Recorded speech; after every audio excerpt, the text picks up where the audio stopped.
You have to prepare for your question and answer session as if it is an integral part of your presentation, because it is. Don't feel like this is some afterthought, right? You have your presentation and, oh yeah, I'll just happen to answer some questions afterwards. That's not how it's gonna work. Just like when you would go in for like a job interview, when you go in for a job interview, you know there are certain questions that are gonna be asked, and if you're a smart job applicant, and by the way, if you haven't thought about doing this, you need to do this for your job interviews.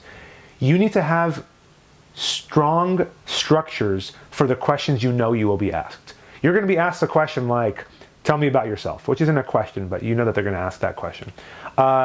What's your biggest weakness? Why do you wanna work here?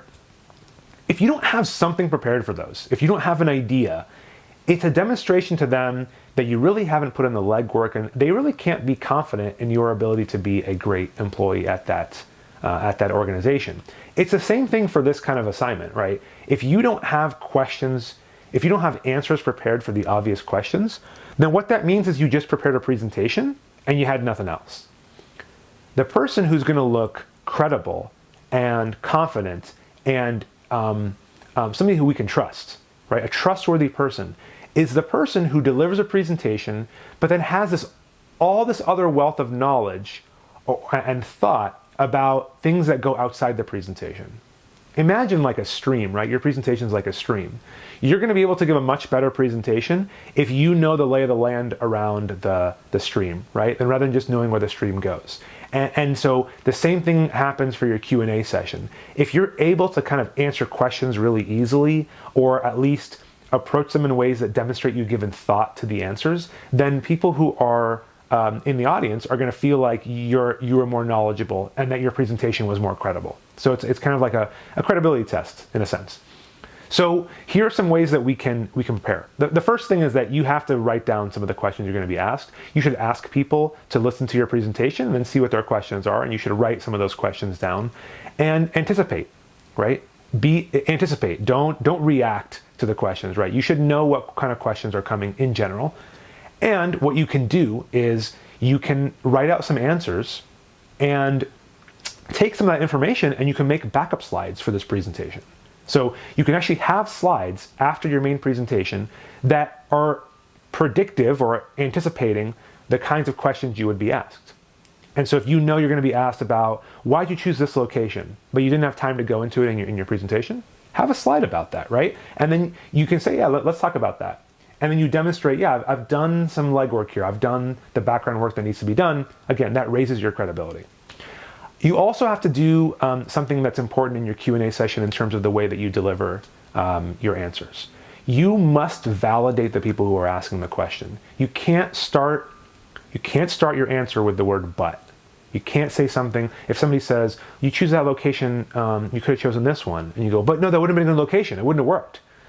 Even if you're right, what you're doing is you're essentially saying your question is not worthy of my time, right? You have to demonstrate to them, even if you've already given it a lot of thought and you already have your answer, that you also went through the same thought process and that their question is meaningful to you. And if they say, why didn't you choose this location instead of this one? You have to say, yeah, they both could work, right? In the end, we decided to choose a location that we felt like would value customer safety the most, which is why we chose this particular location.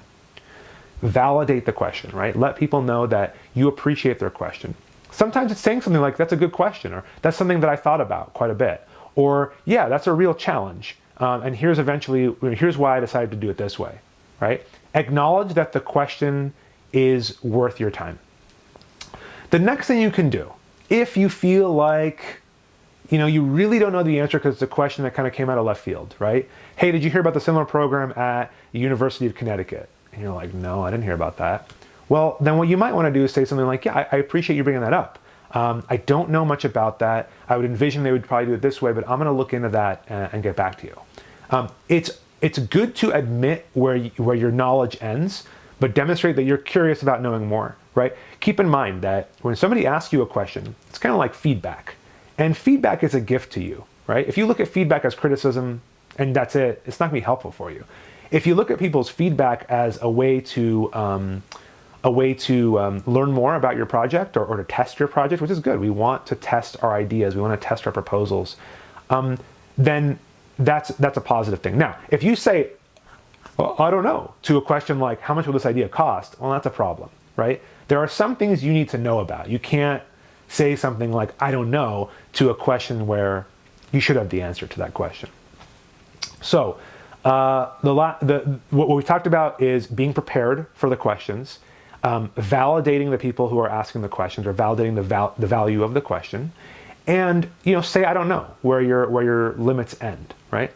The last thing I'll say about preparing for answering questions is I want you to always answer a question as if you are going towards a conclusion, right? And what I mean by that is, when you answer the question, I want you to think about how you're going to summarize the question at the end, or summarize your answer at the end. It's really good to summarize. The first thing is that it shows that you're highlighting what's most important.